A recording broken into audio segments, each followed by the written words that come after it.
ಯಾವಾಗ ವಿಜ್ಞಾನ ಮೌನವಾಗುತ್ತದೋ ಅವಾಗ ಅತಿಮಾನುಷ ಶಕ್ತಿಗಳ ಆಟ ಶುರುವಾಗುತ್ತೆ. ಭಕ್ತರಿಗೆ ಇದೊಂದು ಭಕ್ತಿಧಾಮ. ಆದ್ರೆ ಇಲ್ಲಿ ಯಾರಿಗೂ ಕಾಣದ ಒಂದು ಪ್ರಪಂಚವಿದೆ. ರಾತ್ರಿ ಕತ್ಲೆಯಲ್ಲಿ, ಯಾರೂ ಇಲ್ಲದ ಸಮಯದಲ್ಲಿ ಇಲ್ಲಿ ನಡೆಯೋ ಘಟನೆಗಳಾದ್ರೂ ಏನು? ಇವತ್ತು ನಾವು ಮಾತಾಡ್ತಾ ಇರೋದು ಭಾರತದ ಅತಿ ದೊಡ್ಡ ಪ್ರಸಿದ್ಧವಾದ ಪುಣ್ಯಕ್ಷೇತ್ರ ಅನ್ಸ್ಕೊಂಡಿರೋ ಧರ್ಮಸ್ಥಳದ ಬಗ್ಗೆ. ಹಾಯ್, ಎಲ್ರಿಗೂ ನಮಸ್ಕಾರ. ನಾನ್ ನಿಮ್ಮ ಯಶ್. ನಾನಂತೂ ಯಾವಾಗ್ಲೂ ಖುಷಿ. ನೀವು ಖುಷಿಯಾಗಿದ್ದೀರಾ ಅಂತ ಅನ್ಕೋತೀನಿ. ಇವತ್ತು ನಾವು ಮಾತಾಡೋಕೆ ಹೊರಟಿರೋದು ಧರ್ಮಸ್ಥಳದ ಬಗ್ಗೆ. ಧರ್ಮಸ್ಥಳ ಅಂದ ತಕ್ಷಣ ಎಲ್ಲರ ಕಿವಿ ನೆಟ್ಟಗಾಗುತ್ತೆ. ಯಾಕಂದ್ರೆ ಇವನು ಕೂಡ ಧರ್ಮಸ್ಥಳದಲ್ಲಿ ನಡೀತಾ ಇರೋ ವಿವಾದಗಳ ಬಗ್ಗೆ ಮಾತಾಡೋಕೆ ಹೊರಟಿದ್ದಾನೆ ಅಂತ. ಆದ್ರೆ ಖಂಡಿತವಾಗ್ಲೂ ಇಲ್ಲ ಸ್ನೇಹಿತರೆ, ನಾನಿವತ್ತು ಅಲ್ಲಿ ನಡೀತಾ ಇರೋ ಯಾವುದೇ ವಿಚಿತ್ರ ಘಟನೆಗಳ ಬಗ್ಗೆ ಮಾತಾಡೋಕೆ ಹೊರಟಿಲ್ಲ. ಯಾಕಂದ್ರೆ ಅದ್ರ ಬಗ್ಗೆ ಆಲ್ರೆಡಿ ತುಂಬಾ ಜನ ಚರ್ಚೆ ಮಾಡಿದ್ದಾರೆ. ಅಂಡ್ ಅದು ನಮಗೆ ಬೇಕಾಗಿಲ್ಲ. ಆ ನೆಗೆಟಿವಿಟಿ ಇರ್ಬೋದು, ಪಾಸಿಟಿವಿಟಿ ಇರ್ಬೋದು, ಅದ್ರ ಬಗ್ಗೆ ನಾನಿವತ್ತು ಮಾತಾಡ್ತಾ ಇದ್ದೀನಿ. ಇವತ್ತು ಈ ವಿಡಿಯೋದಲ್ಲಿ ಧರ್ಮಸ್ಥಳದ ಇನ್ನೊಂದು ವಿಚಿತ್ರ ವಿಭಿನ್ನ ಆಂಗಲ್ ಅನ್ನ ನಿಮ್ಮ ಮುಂದೆ ಇಡ್ತಾ ಇದ್ದೀನಿ. ಅಂಡ್ ಈ ಕತೆಗೆ ಸ್ಫೂರ್ತಿ ಬಂದು ನಮ್ಮಜ್ಜಿ, ಅಂದ್ರೆ ನಮ್ಮವ್ವ. ನಮ್ಮಜ್ಜಿ ಹೇಳಿರೋ ಒಂದಷ್ಟು ವಿಚಿತ್ರ ಪ್ರಸಂಗಗಳು, ಅಂದ್ರೆ ಧರ್ಮಸ್ಥಳದಲ್ಲಿ ನಡೆದಿರೋ ಒಂದಷ್ಟು ಘಟನೆಗಳನ್ನ ಇವತ್ತು ನಿಮ್ಮ ಮುಂದೆ ಇಡ್ತಾ ಇದ್ದೀವಿ. ಇತಿಹಾಸದಲ್ಲಿ ಈ ತರ ಘಟನೆಗಳು ನಡೆಯುತ್ತಾ, ಈಗೂ ಕೂಡ ಉಂಟಾ ಅನ್ನೋ ಪ್ರಶ್ನೆ ನಿಜವಾಗ್ಲೂ ನಿಮ್ಮಲ್ಲಿ ಮೂಡುತ್ತೆ. ಈ ವಿಡಿಯೋವನ್ನ ಎಲ್ಲೂ ಕೂಡ ಸ್ಕಿಪ್ ಮಾಡದೆ ಕೊನೆವರೆಗೂ ನೋಡಿ. ಈ ಕ್ಷೇತ್ರದ ಸುತ್ತಮುತ್ತ ಬರೀ ಪ್ರಕೃತಿಯ ಸೌಂದರ್ಯ ಅಲ್ಲ, ಇಲ್ಲಿ ಮನುಷ್ಯನ ಆಲೋಚನೆಗೂ ಸಿಗದ ಎಷ್ಟೋ ರಹಸ್ಯಗಳು ಅಡಗಿದೆ ಅಂತೆ. ಜೊತೆಗೆ ಇಲ್ಲಿ ದೈವದ ಅನುಮತಿ ಇಲ್ಲದೆ ಏನನ್ನು ಕೂಡ ಮುಟ್ಟಬಾರದು ಎಂಬ ಪ್ರತೀತಿ ಇದೆ. ಇಷ್ಟೊಂದು ರಹಸ್ಯಗಳು ಅಡಗಿರೋ ಧರ್ಮಸ್ಥಳದ ಬಗ್ಗೆ ಇವತ್ತು ನಾವು ಮಾತಾಡ್ತಾ ಇದ್ದೀವಿ. ಹಾಗೆ ಈ ವಿಡಿಯೋವನ್ನ ಕಂಪ್ಲೀಟ್ ಆಗಿ ನೋಡಿದ್ಮೇಲೆ ಇದು ಮೂಢನಂಬಿಕೆನಾ ಅಥವಾ ದೈವದ ಪವರ್ ಅಂತ ನೀವೇ ಡಿಸೈಡ್ ಮಾಡಿ. ಹಾಗಾದ್ರೆ ತಡ ಯಾಕೆ, ಬನ್ನಿ ನೋಡೋಣ.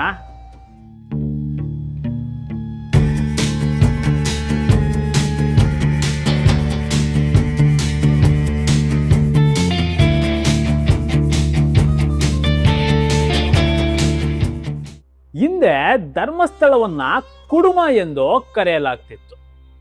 ಆ ಸಮಯದಲ್ಲಿ ಮಂಜುನಾಥ ಸ್ವಾಮಿಯ ದೇವಸ್ಥಾನವನ್ನ ಜೀರ್ಣೋದ್ಧಾರ ಮಾಡೋದಿಕ್ಕೆ ಮತ್ತು ದೊಡ್ಡ ಮಟ್ಟದಲ್ಲಿ ಅನ್ನದಾನವನ್ನ ಆರಂಭಿಸಲು ಒಂದು ದೊಡ್ಡ ಸುವರ್ಣಾವಕಾಶವಿತ್ತು.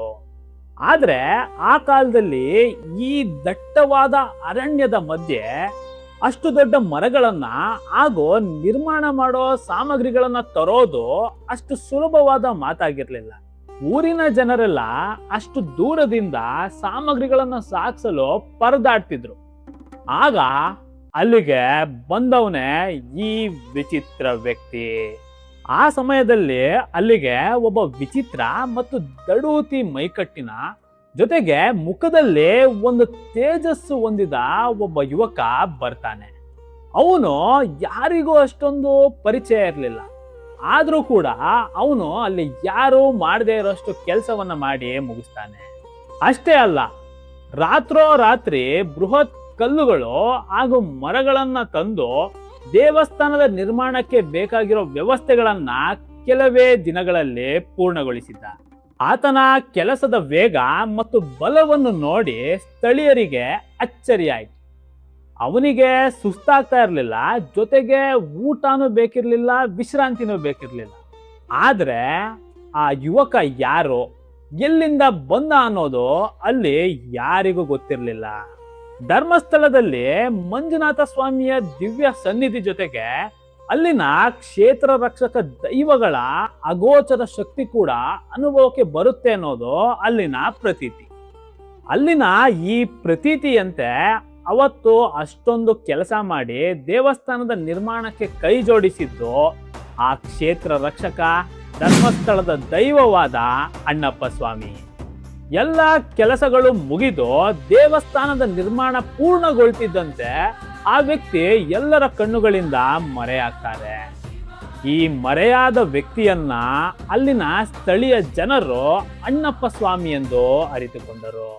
ಕೆಲವು ವರ್ಷಗಳ ಹಿಂದೆ ನಡೆದ ಈ ಘಟನೆ ಅಲ್ಲಿನ ಸ್ಥಳೀಯರನ್ನೇ ಬೆಚ್ಚಿ ಬೀಳಿಸಿತ್ತು. ಧರ್ಮಸ್ಥಳದಿಂದ ಹೊರಡಬೇಕಾದ ಒಂದು ಪ್ರಯಾಣಿಕರ ಬಸ್. ಆ ಬಸ್ಸಿನಲ್ಲಿ ಇಂಜಿನ್ ಫುಲ್ ಪವರ್ನಲ್ಲಿದೆ, ಬಸ್ ತುಂಬಾ ಡೀಸೆಲ್ ಇದೆ. ಆದ್ರೂ ಕೂಡ ಆ ಬಸ್ ಒಂದೇ ಒಂದು ಇಂಚು ಕೂಡ ಮುಂದೆ ಚಲಿಸ್ತಾ ಇಲ್ಲ. ಇದನ್ನು ನೋಡಿ ಪ್ರಯಾಣಿಕರೆಲ್ಲ ತಳಮಳಗೊಳ್ತಾರೆ. ಯಾಕಂದ್ರೆ ಆಗ್ಲೇ ರಾತ್ರಿ ಆಗಿದೆ, ಇನ್ನೇನೋ ಬಸ್ಸು ಹೊರಡಬೇಕು, ಆದ್ರೆ ಬಸ್ಸು ಸ್ಟಾರ್ಟ್ ಆಗ್ತಾನೆ ಇಲ್ಲ. ಹಾಗಾದ್ರೆ ಇದರ ಹಿಂದೆ ಇರೋ ಕಾರಣ ಏನು? ಆ ಬಸ್ಸಿನ ಡ್ರೈವರ್ ಗೇರ್ ಹಾಕ್ತಾನೆ, ಆಕ್ಸಲರೇಟರ್ ಒತ್ತುತ್ತಾನೆ, ಆದ್ರೆ ಬಸ್ಸಿನ ಇಂಜಿನ್ ಗರ್ಜಿಸುತ್ತಿದ್ದೇ ಹೊರತು ಅದು 1 ಇಂಚ್ ಕೂಡ ಮುಂದೆ ಹೋಗ್ತಿಲ್ಲ. ಇದಾದ್ಮೇಲೆ ಮೆಕ್ಯಾನಿಕ್ ಬಂದು ಆ ಬಸ್ ಅನ್ನ ಕಂಪ್ಲೀಟ್ ಆಗಿ ಚೆಕ್ ಮಾಡ್ತಾನೆ. ಅದರ ಇಂಜಿನ್ ನಲ್ಲಿ ಯಾವುದೇ ರೀತಿಯ ಸಮಸ್ಯೆ ಇಲ್ಲ, ಟೈರ್ ಪಂಚರ್ ಆಗಿಲ್ಲ, ಬ್ರೇಕ್ ಜಾಮ್ ಆಗಿಲ್ಲ. ಆದ್ರೂ ಕೂಡ ಬಸ್ ಮುಂದೆ ಹೋಗ್ತಾ ಇಲ್ಲ. ಆ ಬಸ್ ಮುಂದೆ ಹೋಗದೆ ಇರೋದನ್ನ ನೋಡಿ ಆ ಬಸ್ಸಿನಲ್ಲಿದ್ದ ಒಬ್ಬ ಹಿರಿಯ ವ್ಯಕ್ತಿ ಮುಂದೆ ಬಂದು ಎಲ್ಲರಿಗೂ ಒಂದು ಮಾತು ಹೇಳ್ತಾನೆ. ಆ ಹಿರಿಯ ವ್ಯಕ್ತಿ ಕೈ ಮುಗಿದು ಎಲ್ಲ ಪ್ರಯಾಣಿಕರನ್ನ, ನೀವು ಧರ್ಮಸ್ಥಳದಿಂದ ಅನುಮತಿ ಇಲ್ಲದೆ ಯಾವುದೇ ವಸ್ತುವನ್ನು ತಂದಿದ್ದರೂ ಕೂಡ ದಯವಿಟ್ಟು ಆಚೆ ಹಾಕಿ ಎಂದು ಎಲ್ಲರನ್ನು ಬೇಡಿಕೊಳ್ತಾನೆ. ಆದ್ರೆ ಬಸ್ಸಿನ ಪ್ರಯಾಣಿಕರು, ನಾವು ಯಾವುದೇ ವಸ್ತುವನ್ನ ಅನುಮತಿ ಇಲ್ಲದೆ ತಂದಿಲ್ಲ, ನಮ್ಮ ಹತ್ರ ಇರೋದು ಪ್ರಸಾದ ಮತ್ತು ದುಡ್ಡು ಕೊಟ್ಟು ಖರೀದಿಸಿರೋ ವಸ್ತುಗಳು ಮಾತ್ರ ಅಂತ ಹೇಳ್ತಾರೆ. ಆಗ ಆ ಹಿರಿಯ ವ್ಯಕ್ತಿ ತಾನೇ ಖುದ್ದಾಗಿ ಬಸ್ಸನ್ನ ಪರಿಶೀಲಿಸ್ತಾನೆ. ಅಲ್ಲಿ ಒಂದು ಆಶ್ಚರ್ಯಕರ ಸಂಗತಿ ಕಂಡು ಬರುತ್ತೆ. ಆ ಹಿರಿಯ ವ್ಯಕ್ತಿ ಪರಿಶೀಲನೆ ನಡೆಸುವಾಗ ಒಂದು ಚಿಕ್ಕ ಹುಡುಗನ ಕೈಯಲ್ಲಿ ನೇತ್ರಾವತಿ ನದಿಯಿಂದ ತಂದಿರೋ ಒಂದು ಕಲ್ಲು ಇರುತ್ತೆ. ಅದನ್ನು ನೋಡಿದ ತಕ್ಷಣ ಆ ಹಿರಿಯ ವ್ಯಕ್ತಿ, ಇದು ಆ ಕ್ಷೇತ್ರದ ದೈವಕ್ಕೆ ಸೇರಿದ ಕಲ್ಲು, ಇದನ್ನ ತಕ್ಷಣವೇ ಆಚೆ ಹಾಕಿ ಎಂದು ಎಚ್ಚರಿಸುತ್ತಾನೆ. ಆ ವ್ಯಕ್ತಿಯ ಎಚ್ಚರವನ್ನ ಕೇಳಿ ಬಸ್ಸಿನ ಪ್ರಯಾಣಿಕರು ಆ ಕಲ್ಲಿಗೆ ನಮಸ್ಕರಿಸಿ ಬಸ್ಸಿನಿಂದ ಆಚೆ ಇಟ್ಟು ದೈವಕ್ಕೆ ಪ್ರಾರ್ಥನೆ ಮಾಡ್ತಾರೆ. ಆಗ ಅಲ್ಲಿ ಒಂದು ಅಚ್ಚರಿಯ ಸಂಗತಿ ಎದುರಾಗುತ್ತೆ. ತಕ್ಷಣವೇ ಯಾವುದೇ ಸಮಸ್ಯೆ ಇಲ್ಲದೆ ಬಸ್ ಸಾಮಾನ್ಯ ರೀತಿಯಲ್ಲಿ ಸ್ಟಾರ್ಟ್ ಆಗಿ ಮುಂದಕ್ಕೆ ಚಲಿಸುತ್ತೆ. ಇದು ಕೇವಲ ಕಾಕತಾಳೀಯನ ಅಥವಾ ದೈವದ ಲೀಲೆನ? ಈ ಘಟನೆಗೆ ವಿಜ್ಞಾನದಲ್ಲಿ ಕೂಡ ಯಾವುದೇ ರೀತಿಯ ಉತ್ತರ ಸಿಗೋದಿಲ್ಲ. ಹಾಗೆ ಈ ತರ ಘಟನೆಗಳಿಂದ ಧರ್ಮಸ್ಥಳದ ಮೇಲಿರೋ ನಂಬಿಕೆ ಇನ್ನಷ್ಟು ಗಟ್ಟಿಗೊಳ್ಳುತ್ತೆ. ನೀವು ಒಂದು 5-10 ವರ್ಷದ ಹಿಂದೆ ಧರ್ಮಸ್ಥಳಕ್ಕೆ ಹೋಗಿದ್ರೆ ಈ ವಿಷಯವನ್ನ ಖಂಡಿತವಾಗ್ಲೂ ಗಮನಿಸಿರ್ತೀರ. ಮಂಜುನಾಥನ ಸನ್ನಿಧಿಯ ಸುತ್ತಮುತ್ತ ಹಣ ಬಿದ್ದಿದ್ರು ಕೂಡ ಯಾರು ಅದನ್ನ ಮುಟ್ಟೋದಿಲ್ಲ. ಇವಾಗ ನಾನು ಹೇಳಿದ ಕತೆಗೂ ಇದಕ್ಕೂ ಮ್ಯಾಚ್ ಆಯ್ತು ಅಲ್ವಾ? ಹಾಗೆ ಇತ್ತೀಚಿನ ದಿನಗಳಲ್ಲಿ ಸುತ್ತಮುತ್ತ ಯಾರು ಹಣವನ್ನಾಗ್ಲಿ ಯಾವುದೇ ರೀತಿಯ ವಸ್ತುವನ್ನ ಹಾಕಬಾರದು ಅಂತ ಅಲ್ಲಿನ ಆಡಳಿತ ಮಂಡಳಿ ಸೂಚನೆ ನೀಡಿದೆ. ಆದ್ರೆ ಮೊದಲು ಈ ತರ ವಿಚಿತ್ರ ಘಟನೆಗಳು ನಡೀತಿತ್ತು. ಇದು ಅಲ್ಲಿನ ದೈವದ ಪವಾಡ. ಇವಾಗ ನಾನು ಹೇಳೋ ಈ ಕತೆ ಕೆಲವು ದಶಕಗಳ ಹಿಂದೆ ನಡೆದಿರೋದು. ಒಂದು ಕುಟುಂಬ, ವಿಪರೀತ ಸಾಲ, ಜೊತೆಗೆ ಮನೆಯ ಯಜಮಾನನ ಅನಾರೋಗ್ಯ. ಅವರ ಬಳಿ ಇದ್ದ ಎಲ್ಲ ವಸ್ತುಗಳು, ಒಡವೆಗಳು ಸಾಲಕ್ಕೆ ಅಂತಾನೆ ಮಾರಾಟವಾಗಿವೆ. ಕೈಯಲ್ಲಿ ಕೆಲಸ ಇಲ್ಲ, ವಿಪರೀತ ಕಷ್ಟವನ್ನು ಹೊಂದಿದ್ದ ಕುಟುಂಬ ಅದು. ಅವರಿಗೆ ಕೊನೆ ದಾರಿ ಒಂದೇ, ಧರ್ಮಸ್ಥಳದ ಮಂಜುನಾಥನ ಕ್ಷೇತ್ರಕ್ಕೆ ಬಂದು ತಮ್ಮ ಕಷ್ಟವನ್ನ ಪರಿಹರಿಸಪ್ಪ ಎಂದು ಬೇಡ್ಕೊಳ್ಳೋದು. ಆ ಕುಟುಂಬ ಧರ್ಮಸ್ಥಳ ತಲುಪುವಷ್ಟರಲ್ಲಿ ರಾತ್ರಿ ಆಗಿದೆ. ವಿಪರೀತ ಸುಸ್ತು, ಹಸಿವು, ಅಳುತ್ತಿರುವ ಮಕ್ಕಳು. ಆ ಸಮಯದಲ್ಲಿ ಧರ್ಮಸ್ಥಳದಲ್ಲಿ ಅನ್ನದಾನ ಕೂಡ ಮುಕ್ತಾಯವಾಗಿದೆ. ಆ ಕುಟುಂಬ ಮಕ್ಕಳೊಂದಿಗೆ ದೇವಸ್ಥಾನದ ಬಳಿ ಬಂದು ಕೂತ್ಕೊಳ್ತಾರೆ. ಜೇಬಿನಲ್ಲಿ 1 ರೂಪಾಯಿ ಇಲ್ಲ. ನಾಳೆ ದೇವರಿಗೆ ಹೇಗೆ ಪೂಜೆ ಮಾಡಿಸೋದು ಅಂತ ಆ ತಾಯಿ ಕಣ್ಣೀರಾಗ್ತಿರ್ತಾಳೆ. ಆಗ ಅಲ್ಲಿಗೆ ಸರಳ ಉಡುಪನ್ನ ಧರಿಸಿರೋ ಒಬ್ಬ ಅಪರಿಚಿತ ವ್ಯಕ್ತಿ ಬರ್ತಾನೆ. ಅವರ ಮುಖದಲ್ಲಿ ಒಂದು ವಿಶೇಷವಾದ ತೇಜಸ್ಸಿತ್ತು. ಆ ವ್ಯಕ್ತಿ ನೇರವಾಗಿ ಆ ಕುಟುಂಬದವರ ಹತ್ತಿರ ಬಂದು, ಏನಮ್ಮ ತುಂಬಾ ಕಷ್ಟದಲ್ಲಿದ್ದೀರಾ ಅನ್ಸುತ್ತೆ, ಅಳಬೇಡಿ ಎಂದು ಧೈರ್ಯ ತುಂಬ್ತಾನೆ. ತಕ್ಷಣವೇ ಆ ವ್ಯಕ್ತಿ ಆ ಕುಟುಂಬದವರಿಗೆ ಊಟದ ವ್ಯವಸ್ಥೆಯನ್ನ ಕೂಡ ಮಾಡ್ತಾನೆ. ಅಷ್ಟೇ ಅಲ್ಲ, ಅವನು ಆ ಕುಟುಂಬದವರು ದೇವರ ಸೇವೆಯನ್ನ ಮಾಡಲು, ಜೊತೆಗೆ ವಾಪಸಾತಿ ಪ್ರಯಾಣ, ಹಾಗೆ ಅವರ ಕಷ್ಟವನ್ನ ಪರಿಹರಿಸಿಕೊಳ್ಳಲು ಬೇಕಾದಷ್ಟು ಹಣವನ್ನ ಅವರ ಕೈಯಲ್ಲಿಟ್ಟು ದೇವರು ನಿಮಗೆ ಒಳ್ಳೇದ್ ಮಾಡ್ತಾನೆ ಅಂತ ಹೇಳಿ ಅಲ್ಲಿಂದ ಹೊರಟೋಗ್ತಾನೆ. ಇದನ್ನು ನೋಡಿದ ಆ ಕುಟುಂಬದವರಿಗೆ ಅಚ್ಚರಿಯಾಗುತ್ತೆ. ಯಾಕಂದ್ರೆ ಅಷ್ಟು ಜನಸಂದಣಿ ಇರೋ ಜಾಗದಲ್ಲಿ ಅವರ ಮನಸ್ಸಿನ ನೋವನ್ನ ಅರಿತು ಆ ವ್ಯಕ್ತಿ ಬಂದು ಸಹಾಯ ಮಾಡಿದ್ದು ಹೇಗೆ ಎಂದು ಅವರು ಆಲೋಚನೆ ಮಾಡಲು ಶುರು ಮಾಡ್ತಾರೆ. ಆ ವ್ಯಕ್ತಿಗೆ ಧನ್ಯವಾದ ತಿಳಿಸಲು ಅವರು ದೇವಸ್ಥಾನದ ಸುತ್ತಮುತ್ತ ವ್ಯಕ್ತಿಯನ್ನ ಹುಡುಕ್ತಾರೆ. ಆದ್ರೆ ಎಷ್ಟೇ ಹುಡುಕಿದ್ರೂ ಅವರ ಕಣ್ಣಿಗೆ ಆ ವ್ಯಕ್ತಿ ಮತ್ತೆ ಕಾಣಿಸೋದಿಲ್ಲ. ಆ ಕುಟುಂಬದವರು ಅಲ್ಲಿನ ಹಿರಿಯರನ್ನ ಆ ವ್ಯಕ್ತಿಯ ಬಗ್ಗೆ ಕೇಳಿದಾಗ ಅವರು ಹೇಳಿದ ಮಾತುಗಳು ಆ ಕುಟುಂಬದವರನ್ನ ಬೆಚ್ಚಿ ಬೀಳಿಸುತ್ತೆ. ಹಾಗಾದ್ರೆ ಬಂದಿದ್ದ ಆ ವ್ಯಕ್ತಿ ಯಾರು? ಬದುಕಿನ ಎಲ್ಲ ದಾರಿಗಳು ಬಂದಾಗಿ ಕೈಯಲ್ಲಿ ಬಿಡುಗಾಸ್ ಕೂಡ ಇಲ್ಲದೆ ಕಣ್ಣೀರ್ ಹಾಕುತ್ತಾ ಧರ್ಮಸ್ಥಳದ ಮೆಟ್ಟಿಲನ್ನ ಹತ್ತುವ ಭಕ್ತರಿಗೆ ಆ ಧರ್ಮಸ್ಥಳದ ಮಂಜುನಾಥ ಸ್ವಾಮಿ ಹಾಗೂ ಆ ಕ್ಷೇತ್ರದ ದೈವ ರಕ್ಷಕರು ಮಾನವನ ರೂಪದಲ್ಲಿ ಬಂದು ಕಣ್ಣೀರೊರೆಸ್ತಾರೆ ಅಂತ ಅಲ್ಲಿನ ಸ್ಥಳೀಯರು ಹೇಳ್ತಾರೆ. ಈಗ ಮತ್ತೊಂದು ಕಥೆಯನ್ನ ನಿಮ್ಮ ಮುಂದೆ ಇಡ್ತಾ ಇದ್ದೀನಿ. ಇಂದಿನ ಕಾಲದಲ್ಲಿ ಇವತ್ತಿನ ತರ ಉತ್ತಮ ರಸ್ತೆಗಳಾಗ್ಲಿ, ಸಾರಿಗೆ ವ್ಯವಸ್ಥೆ ಆಗ್ಲಿ ಇರಲಿಲ್ಲ. ಆಗ ಇದ್ದಿದ್ದು ದಟ್ಟ ಅರಣ್ಯ ಪ್ರದೇಶ ಹಾಗೂ ಗುಡ್ಡಗಾಡೋ ಪ್ರದೇಶಗಳು. ವ್ಯಕ್ತಿಯೊಬ್ಬ ತನ್ನ ಕುಟುಂಬದ ಕಷ್ಟ ನಿವಾರಣೆಗಾಗಿ ಮಂಜುನಾಥನ ದರ್ಶನ ಪಡೆದು ವಾಪಸ್ ತನ್ನ ಊರಿಗೆ ಹೋಗ್ತಿರ್ತಾನೆ. ಆ ದಟ್ಟ ಕಾಡಿನ ಮಧ್ಯೆ ಅವನು ದಾರಿ ತಪ್ತಾನೆ. ಆ ದಟ್ಟವಾದ ಕಾಡಿನ ಒಳಗೆ ಅವನಿಗೆ ಪ್ರಾಣಿಗಳ ಭಯ ಕೂಡ. ಅವನು ದಾರಿ ತಪ್ಪಿದ್ರಿಂದ ಅವನು ಒಂದು ದಟ್ಟವಾದ ಪ್ರಪಾತದ ಕಡೆಗೆ ಸಿಲುಕಿಕೊಳ್ತಾನೆ. ಅವನು ಕಾಲು ಜಾರಿದ್ರೆ 100 ಅಡಿ ಪ್ರಪಾತಕ್ಕೆ ಬಿದ್ದು ಪ್ರಾಣ ಕಳ್ಕೊಳ್ಳೋ ಭಯ. ಗಾಢ ಕತ್ಲು, ಕೈಯಲ್ಲಿ ದೀಪಾನೂ ಇಲ್ಲ. ಅವನು ಗಟ್ಟಿಯಾಗಿ ಮಂಜುನಾಥ ಸ್ವಾಮಿ ನನ್ನನ್ನ ಕಾಪಾಡು ಎಂದು ಅಳ್ತಾನೆ. ಅದೇ ನಿಮಿಷ ಕತ್ತಲೆಯಲ್ಲಿ ಎಲ್ಲಿಂದಲೋ ಬಂದ ಭಾರಿ ಮೈಕಟ್ಟು ಹೊಂದಿದ್ದ ತೇಜಸ್ಸಿನಿಂದ ಕೂಡಿದ ಆ ವ್ಯಕ್ತಿ ತಕ್ಷಣವೇ ಆ ಭಕ್ತನ ಕೈ ಹಿಡಿದು ಸುರಕ್ಷಿತವಾದ ಜಾಗಕ್ಕೆ ಎಳೆದು ತರ್ತಾನೆ. ಹೆದರಬೇಡ, ನಾನ್ ನಿನ್ ಜೊತೆ ಇದ್ದೀನಿ ಎಂದು ಆ ವ್ಯಕ್ತಿ ಧೈರ್ಯ ತುಂಬುತ್ತಾನೆ. ಆ ವ್ಯಕ್ತಿಯ ಕೈ ಹಿಡಿದು ಜೀವ ಉಳಿಸಿಕೊಂಡ ಆ ಭಕ್ತನಿಗೆ ಸಮಾಧಾನವಾಗುತ್ತೆ.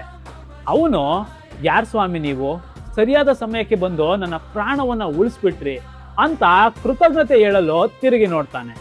ಆದ್ರೆ ಆಶ್ಚರ್ಯ, ಅಷ್ಟೇ ವೇಗವಾಗಿ ಆ ವ್ಯಕ್ತಿ ಕತ್ತಲೆಯಲ್ಲಿ ಮಾಯವಾಗಿರ್ತಾನೆ. ಅವನು ಬೆಳಿಗ್ಗೆ ಬಂದು ಊರಿನ ಹಿರಿಯರಿಗೆ ಈ ವಿಷಯವನ್ನ ತಿಳಿಸಿದಾಗ ಅವರೆಲ್ಲರೂ ಬೆರಗಾಗ್ತಾರೆ. ನಿನ್ನ ಭಕ್ತಿಗೆ ಮೆಚ್ಚಿ ಆ ಧರ್ಮಸ್ಥಳದ ಮಂಜುನಾಥ ಸ್ವಾಮಿಯೇ ಬಂದು ನಿನ್ನನ್ನ ಕಾಪಾಡಿದ್ದಾರೆ ಅಂತ ಹೇಳ್ತಾರೆ.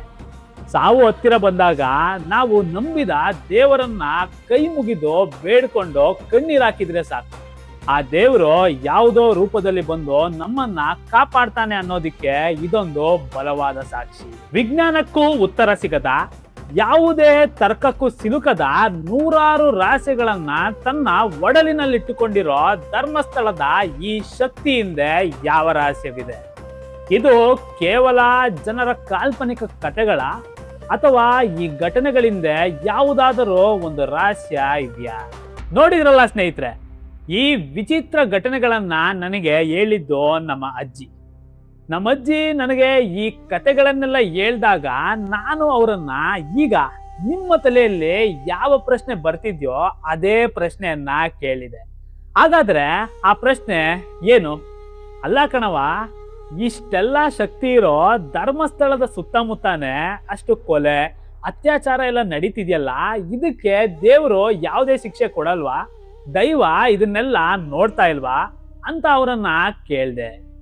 ಅದಕ್ಕೆ ನಮ್ಮ ಅಜ್ಜಿ ಹೇಳಿದ ಉತ್ತರ ಎಷ್ಟು ಸೂಕ್ಷ್ಮವಾಗಿತ್ತು ಗೊತ್ತಾ? ನಮ್ಮ ಅಜ್ಜಿ ಓದಿರೋದು ಕೇವಲ 4ನೇ ಕ್ಲಾಸ್. ಆದ್ರೂ ಅವರ ತಿಳುವಳಿಕೆ ಮುಂದೆ ನಮ್ಮ ಬುದ್ಧಿಶಕ್ತಿ ಏನೂ ಇಲ್ಲ ಅನ್ನೋದು ಆ ಉತ್ತರವನ್ನ ಕೇಳಿದ ಮೇಲೆ ನನಗೆ ಅನಿಸ್ತು. ಹಾಗಾದ್ರೆ ಅವ್ರು ಹೇಳಿದ ಆ ಮಾತುಗಳು ಏನು? ಅಲ್ಲ ಕಣ್ಮಗ, ರಾವಣ ಕೆಟ್ಟವನು ಅಂತ ರಾಮನ್ಗೆ ಯಾವಾಗ್ಲೂ ಗೊತ್ತಿತ್ತು. ರಾಮನ ಶಕ್ತಿ ಮುಂದೆ ರಾವಣನ್ನ ಯಾವಾಗ್ಲೂ ಸಾಯಿಸ್ಬಿಡ್ಬೋದಿತ್ತು. ಆದ್ರೂ ಸೀತೆನ ಅಪಹರಣ ಮಾಡೋವರೆಗೂ ಯಾಕಾದ? ಹಂಗೇನಾದ್ರೂ ಅವನು ಆಗ್ಲೇ ಸಾಯಿಸ್ಬಿಟ್ಟಿದ್ರೆ ರಾಮಾಯಣ ಎಲ್ಲಿ ನಡೀತಿತ್ತು? ಹಂಗೆಯ ಕೌರವರು ಕೆಟ್ಟವರು ಅಂತ ಶ್ರೀಕೃಷ್ಣನ್ಗೆ ಯಾವಾಗ್ಲೂ ಗೊತ್ತಿತ್ತು. ದ್ರೌಪದಿ ಸೀರೆ ಎಳೆದಾಗ್ಲೇ ಶ್ರೀಕೃಷ್ಣ ಅವ್ರನ್ನ ಸಾಯಿಸ್ಕೊಡ್ಬೋದಿತ್ತು. ಆಗ ಕುರುಕ್ಷೇತ್ರ ಎಲ್ಲಿ ನಡೀತಿತ್ತು, ಮಹಾಭಾರತ ಎಲ್ಲಾಯ್ತಿತ್ತು. ಹಂಗೆ ಧರ್ಮಸ್ಥಳದಲ್ಲೂ ಕೂಡ ತಪ್ಪು ಮಾಡಿರೋರ್ಗೆ ಶಿಕ್ಷೆ ಹಾಗೆ ಆಯ್ತದೆ. ಅಲ್ಲೂ ಕೂಡ ಧರ್ಮಾಯಣ ಧರ್ಮ ಭಾರತ ನಡೆಯುತ್ತೆ ಅಂತ ಅವರು ಹೇಳೋದು. ಹಾಗೆ ಅವರು ಇನ್ನೊಂದು ಮಾತು ಕೂಡ ಹೇಳಿದ್ರು, ಇದು ಕಲಿಗಾಲ ಕಣ್ಮಗ. ನಮ್ ಕಾಲದಲ್ಲಿ ಮರನ ಸಾಕ್ಷಿಯಾಗಿಟ್ಕೊಂಡು ಸಾಲ ಕೊಡ್ತಿದ್ವಿ. ಆದ್ರೆ ಈ ಕಾಲದಲ್ಲಿ 20 ಜನನ್ನ ಮುಂದೆ ನಿಂತ್ಕೊಂಡು ಸಾಲ ಕೊಟ್ರು ಕೂಡ ನಾನು ಸಾಲ ತಗೊಂಡೇ ಇಲ್ಲ ಅಂತ ವಾದ ಮಾಡ್ತಾರೆ. ಮನುಷ್ಯ ಮಾಡೋ ತಪ್ಪುಗಳಿಗೆ ದೇವ್ರನ್ನ ಕೊನೆ ಮಾಡಬೇಕು ಅಂತ ಅವರು ಹೇಳಿದ್ರು. ಈ ಮಾತುಗಳನ್ನೆಲ್ಲ ಕೇಳಿದ್ಮೇಲೆ ನನಗೂ ಇದು ಸತ್ಯ ಅನಿಸ್ತು. ನಿಮ್ಗೂ ಅನಿಸ್ತು ಅಲ್ವಾ? ನಾನು ಈ ಜೆನ್ಜಿ ಆಗಿರೋದ್ರಿಂದ ಈ ಪವಾಡಗಳನ್ನೆಲ್ಲ ಅಷ್ಟಾಗಿ ನಂಬೋದಿಲ್ಲ. ಆದ್ರೆ ಇದನ್ನ ಕೇಳಿದ್ಮೇಲೆ ನನ್ನ ತಲೆಗೆ ಇನ್ನೂ ಒಂದು ಪ್ರಶ್ನೆ ಬಂತು. ಧರ್ಮಸ್ಥಳಕ್ಕೆ ದಿನನಿತ್ಯ ಸಾವಿರಾರು ಜನ ಹೋಗ್ತಾರೆ. ತಿರುಪತಿ ತಿಮ್ಮಪ್ಪನ ದರ್ಶನ ಪಡೆಯೋದಿಕ್ಕೆ 1 ದಿನ ಕಾಯಬೇಕು. ಜೊತೆಗೆ ಕುಂಭಮೇಳ ನಡೆದ್ರೆ ಅಲ್ಲಿ ಲಕ್ಷಾಂತರ ಜನ ಸೇರ್ತಾರೆ. ಅವರೆಲ್ಲರೂ ಯಾವುದೇ ಪವಾಡದ ಮಹಿಮೆ ಇಲ್ಲದೆ ಅಲ್ಲಿಗೆ ಹೋಗ್ತಾರ? ಅಲ್ಲಿ ಯಾವುದಾದ್ರೂ ಒಂದು ಶಕ್ತಿ ಇಲ್ಲದೆ ಅಷ್ಟು ಜನ ಸೇರೋದಿಕ್ಕೆ ಸಾಧ್ಯನಾ? ಈ ಪ್ರಶ್ನೆ ನನ್ನ ತಲೆಯಲ್ಲಿ ಬಂತು. ಇದ್ರ ಬಗ್ಗೆ ನೀವು ಕೂಡ ಯೋಚನೆ ಮಾಡಿ. ಈ ಘಟನೆಗಳನ್ನ ಕೇಳಿದ ಮೇಲೆ ಇದು ಕೇವಲ ಕಾಲ್ಪನಿಕ ಕಥೆಗಳ ಅಥವಾ ಮಂಜುನಾಥ ಸ್ವಾಮಿಯ ಪವರ್? ಇದ್ರ ಬಗ್ಗೆ ನಿಮ್ಗೇನ್ ಅನ್ಸುತ್ತೆ? ನೀವೇನಾದ್ರೂ ಮಂಜುನಾಥ ಸ್ವಾಮಿಯ ಭಕ್ತರಾಗಿದ್ರೆ, ಈ ಪವಾಡಗಳ ಮೇಲೆ ನಿಮ್ಗೆ ನಂಬಿಕೆ ಇದ್ರೆ ಅದನ್ನ ಕಮೆಂಟ್ ಸೆಕ್ಷನ್ ಅಲ್ಲಿ ತಿಳಿಸಿ. ಹಾಗೆ ಮಂಜುನಾಥ ಸ್ವಾಮಿಯ ಈ ವಿಡಿಯೋವನ್ನ ನೋಡ್ತಾ ನಮ್ಮ ಚಾನಲ್ ಅನ್ನ ಇನ್ನೂ ಯಾರಾದ್ರೂ ಸಬ್ಸ್ಕ್ರೈಬ್ ಮಾಡ್ಕೊಂಡಿಲ್ಲ ಅಂದ್ರೆ ದಯವಿಟ್ಟು ಸಬ್ಸ್ಕ್ರೈಬ್ ಮಾಡಿ. ಹಾಗೆ ಇದೇ ತರ ಇನ್ನೊಂದು ರೋಚಕ ಕಥೆಯೊಂದಿಗೆ ಮುಂದಿನ ವಿಡಿಯೋದಲ್ಲಿ ನಿಮ್ಮನ್ನ ಭೇಟಿ ಆಗ್ತೀನಿ. ಅಲ್ಲಿವರೆಗೂ ಖುಷಿಯಾಗಿರಿ. ಈ ವಿಡಿಯೋ ನಿಮ್ಗೇನಾದ್ರೂ ಇಷ್ಟ ಆಗಿದ್ರೆ ಲೈಕ್ ಮಾಡಿ, ಶೇರ್ ಮಾಡಿ, ಸಬ್ಸ್ಕ್ರೈಬ್ ಮಾಡಿ, ಸಪೋರ್ಟ್ ಮಾಡಿ. ವಾಚ್ ಮಿಸ್ಟ್ರಿ ದುನಿಯಾ.